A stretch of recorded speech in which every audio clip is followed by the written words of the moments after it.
ಎಲ್ಲರಿಗೂ ನಮಸ್ಕಾರ. ನಾನು ನಿಮ್ಮ ಸಿಂಧು ಗಿರೀಶ್. ಎಲ್ಲರೂ ಹೇಗಿದ್ದೀರಾ? ಚೆನ್ನಾಗಿದ್ದೀರಾ ಅಂತ ಅನ್ಕೊಂತೀನಿ.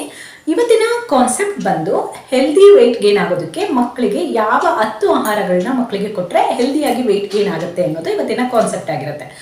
ಮೊದಲನೇದಾಗಿ ಹೆಲ್ದಿ ವೆಯ್ಟ್ ಅಥವಾ ವೆಯ್ಟ್ ಗೇನ್ ಆಗಬೇಕು ಮಗು ಅಂತ ಹೇಳಿ ಪರ್ಟಿಕ್ಯುಲರ್ ಆಗಿ ಒಂದೇ ಫುಡ್ನ ಡೇ ಫುಲ್ಲು ಕೊಡೋದಕ್ಕಿಂತ ಮಗುವಿಗೆ ಸಮತೋಲನ ಆಹಾರ ಡಯಟ್ ಮೀಲ್ ಏನಿರುತ್ತಲ್ಲ ಅದನ್ನು ಕೊಡೋದಕ್ಕೆ ಟ್ರೈ ಮಾಡಿ. ಯಾಕಂದರೆ ಬರೀ ಫ್ಯಾಟ್ ಅಥವಾ ಪ್ರೋಟೀನಿಂದ ಮಗುವಿನ ದೇಹ ಬೆಳೆಯೋದಲ್ಲ, ಮಾನಸಿಕವಾಗಿ ಬ್ರೈನ್ ಡೆವಲಪ್ಮೆಂಟ್ ಕೂಡ ತುಂಬಾನೇ ಮುಖ್ಯ ಆಗುತ್ತೆ. ಸೊ ಹಾಗಾಗಿ ನಿಮ್ಮ ಮಗುವಿನ ಆಹಾರದಲ್ಲಿ ಸಮತೋಲನ ಆಹಾರ ಇರಲಿ. ಹೊರಗಡೆಯಿಂದ ಮಗುಗೆ ಇದೇ ಫುಡ್ ಬೇಕು ಅಂತ ತಗೊಬಂದು ತಿಳಿಸೋದಕ್ಕಿಂತ ಮನೇಲಿ ಏನು ಮಾಡ್ತಿರಲ್ಲ ಅದನ್ನೇ ನೀಟಾಗಿ ಫುಲ್ಫಿಲ್ ಆಗೋ ರೀತಿಯಲ್ಲಿ ತಿಳಿಸಿ ಅಷ್ಟೇ. ಮೊದಲನೇ ಆಹಾರ ಯಾವುದು ಅನ್ನೋದಾದರೆ ಕೋಕೋನಟ್ ಮಿಲ್ಕ್, ತೆಂಗಿನ ಹಾಲು. ಮುಂಚೆ ಎಲ್ಲ ತೆಂಗಿನ ಹಾಲನ್ನ ತೆಗೆದು ಸಾಂಬಾರಿಗೆಲ್ಲ ಯೂಸ್ ಮಾಡ್ತಿದ್ರು, ಕಾಫಿ ಟೀ ಎಲ್ಲದನ್ನು ಕೂಡ ಮಾಡ್ಕೊತಾ ಇದ್ರು. ಬಟ್ ಇವಾಗ ತೆಂಗಿನ ಹಾಲನ್ನ ಯಾರು ಬಳಸ್ತಾ ಇಲ್ಲ ಅಂತ ಅನ್ಕೋತೀನಿ. ಬಟ್ ತೆಂಗಿನ ಹಾಲನ್ನು ಮಗುವಿನ ಊಟದಲ್ಲಿ ಸೇರಿಸ್ತಾ ಬನ್ನಿ. ಇದರಿಂದ ಕೂಡ ಮಗುವಿಗೆ ಹೆಲ್ದಿ ವೆಯ್ಟ್ ಗೇನ್ ಆಗೋದಕ್ಕೆ ಸಹಾಯ ಮಾಡುತ್ತೆ. ಇನ್ನು ಸೆಕೆಂಡ್ ಫುಡ್ ಬಂದ್ಬಿಟ್ಟು ಬನಾನಾ, ಬಾಳೆಹಣ್ಣನ್ನು ಮಗುವಿಗೆ ಕೊಡೋದ್ರಿಂದ ಮಗುವಿನ ಜೀರ್ಣಶಕ್ತಿ ಚೆನ್ನಾಗಾಗುತ್ತೆ. ಸೊ ಅದರಿಂದ ಮಗುವಿನ ವೆಯ್ಟ್ ಗೇನ್ ಆಗೋದಕ್ಕೆ ಚಾನ್ಸಸ್ ಇದೆ. ಇನ್ನು ನೆಕ್ಸ್ಟ್ ಸಿಹಿ ಗೆಣಸು, ಸ್ವೀಟ್ ಪೊಟ್ಯಾಟೊ ಅಲ್ಲಿ ಏನು ಟಿಕ್ಕೀಸ್ ಎಲ್ಲ ಮಾಡ್ತಾರೆ, ಮತ್ತು ಸ್ವೀಟ್ ಹಲ್ವಾಗೆಲ್ಲ ಮಾಡ್ತಾರೆ. ಸೊ ಯಾವುದು ನಿಮಗೆ ಕನ್ವೀನಿಯನ್ಸ್ ಅನಿಸುತ್ತೆ, ಮಗು ಯಾವ ಥರ ತಿನ್ನೋದಕ್ಕೆ ಇಷ್ಟಪಡುತ್ತೆ ಆ ಥರದಲ್ಲಿ ನೀವು ಸ್ವೀಟ್ ಪೊಟ್ಯಾಟೋನ ಟ್ರೈ ಮಾಡ್ಬೋದು. ನೆಕ್ಸ್ಟ್ ತುಪ್ಪ. 6 ತಿಂಗಳ ಮಕ್ಕಳಿಗೆ ಘನಾಹಾರನ ಶುರು ಮಾಡಿದಾಗ 1-2 ಡ್ರಾಪ್ಸ್ ತುಪ್ಪನ ಹಾಕ್ತಾರೆ. ಸೊ ತುಪ್ಪದಿಂದ ಕೂಡ ಹೆಲ್ದಿ ಫ್ಯಾಟ್ ಸಿಗುತ್ತೆ ಮಕ್ಕಳಿಗೆ. ಸೊ ವೆಯ್ಟ್ ಗೇನ್ ಆಗೋದಕ್ಕೆ ಹೆಲ್ಪ್ ಆಗುತ್ತೆ. ನೆಕ್ಸ್ಟ್ ಬಂದು ಎಗ್, ಮೊಟ್ಟೆನ ಬೇಯಿಸಿ ಕೊಡ್ಬೋದು ಅಥವಾ ಆಮ್ಲೆಟ್ ಮಾಡಿ ಫ್ರೈ ಮಾಡಿ ಮಗು ಯಾವ ಥರ ಇಷ್ಟಪಡುತ್ತೆ ಆ ಥರದಲ್ಲಿ ಮೊಟ್ಟೆನ ಕೊಡ್ಬೋದು ನೀವು. ಮೊಟ್ಟೆಯಿಂದ ಕೂಡ ವೆಯ್ಟ್ ಗೇನ್ ಆಗುತ್ತೆ. ಮತ್ತು ಅವಕಾಡೋ ಫ್ರೂಟ್ ಬರುತ್ತಲ್ಲ, ಅವಕಾಡೋ ಫ್ರೂಟಿಂದ ಕೂಡ ವೆಯ್ಟ್ ಗೇನ್ ಆಗುತ್ತೆ. ತಿನ್ನೋದಕ್ಕೆ ತುಂಬ ಬೆಣ್ಣೆ ಥರನೇ ತುಂಬ ಚೆನ್ನಾಗಿರುತ್ತೆ. ಸೊ ಹಾಗಾಗಿ ಸಣ್ಣ ಮಕ್ಕಳಿಗೆ ಕೂಡ ಅದನ್ನು ಕೊಡ್ಬೋದು. ಅವಕಾಡೋ ಫ್ರೂಟ್ನ ನೀವು ಡೈಲಿ ತಿನ್ನಿಸ್ತಾ ಬರ್ಬೋದು. ಡೈಲಿ ಮೀನ್ಸ್ ದಿನ ಒಂದೇ ಫ್ರೂಟ್ ಅಂತ ಅಲ್ಲ, ಬೇರೆ ಬೇರೆ ಥರದ ಫ್ರೂಟ್ಗಳನ್ನ ತಿನ್ನಿಸ್ತಾ ಬನ್ನಿ. ಮತ್ತು ಡ್ರೈ ಫ್ರೂಟ್ಸ್ ಲಡ್ಡು ಮಾಡೋದಿರ್ಬೋದು, ಅಥವಾ ಡ್ರೈ ಫ್ರೂಟ್ಸ್ನ ಹಾಗೆ ತಿನ್ನೋಕೆ ಇಷ್ಟಪಡ್ತಾರೆ ಅಂದರೆ ಹಾಗೆ ತುಪ್ಪದಲ್ಲಿ ಫ್ರೈ ಮಾಡಿ ಡ್ರೈ ಫ್ರೂಟ್ಸ್ನ ಕೊಡೋದು.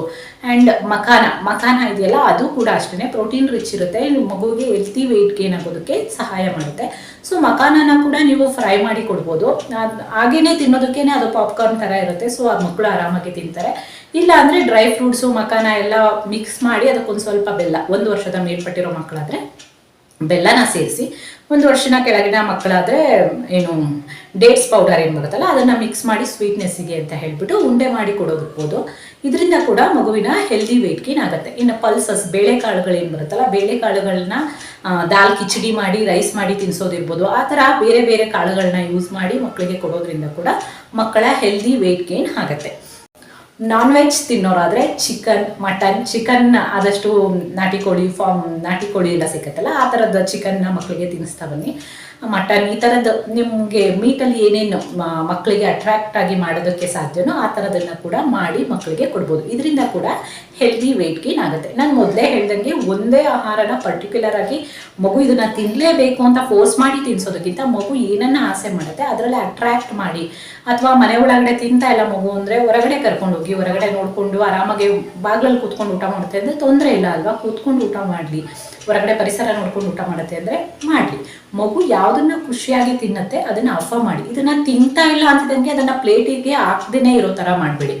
ಒಂದಿನ ಮೊಟ್ಟೆ ತಿಂತಾ ಇಲ್ಲ ಮಗು ಅನ್ನೋದಾದರೆ ಮೊಟ್ಟೆನೇ ಬಡಿಸ್ದೇ ಇರೋದಲ್ಲ, ಸ್ವಲ್ಪ ಪ್ರಮಾಣದಲ್ಲಿ ಮೊಟ್ಟೆ ಅದನ್ನ ಹಾಕಿ ಮಗು ಅದನ್ನು ನೋಡಿ ಬೇರೆ ನೀವು ಜೊತೆಲಿ ಕೂತ್ಕೊಂಡಾಗ ತಿನ್ನೋದು ಅದನ್ನೆಲ್ಲ ನೋಡಿ ಮಗು ಕೂಡ ಮುಂದೊಂದು ದಿನ ಪ್ರಾಕ್ಟೀಸ್ ಮಾಡ್ಕೊಳ್ಳುತ್ತೆ. ಹೌದು ಇದು ನಮ್ಮದು ಊಟ. 1 ದಿನ 2 ದಿನ ನೋಡ್ಬೋದು, ಸುಮ್ಮನೆ ಇರ್ಬೋದು. 3ನೇ ದಿನ ಹೇಗಿದೆ ಅಂತ ಟಚ್ ಮಾಡ್ಬೋದು. 4ನೇ ದಿನ ಅದರ ಟೇಸ್ಟ್ ನೋಡೋದಕ್ಕೆ ಇಷ್ಟಪಡ್ಬೋದು. 5ನೇ ದಿನ ಅದನ್ನು ಕಾಲೇ ಮಾಡ್ಬೋದಲ್ವಾ. ಸೊ ಯಾವುದು ಮಗು ತಿನ್ನೋದೇ ಇಲ್ಲ ಅದನ್ನು ಕಂಪ್ಲೀಟಾಗಿ ಮಗುಗೆ ತೋರಿಸೋದೇ ಬೇಡ ಅನ್ನೋ ಥರ ಬೇಡ. ಮಕ್ಕಳ ಎದುರಿಗೆ ನೀವು ತಿಂತಾ ಇದ್ದಾಗ ಮಗು ಕೂಡ ಅದನ್ನು ನೋಡಿ ಅಭ್ಯಾಸ ಮಾಡ್ಕೊಳ್ಳುತ್ತೆ.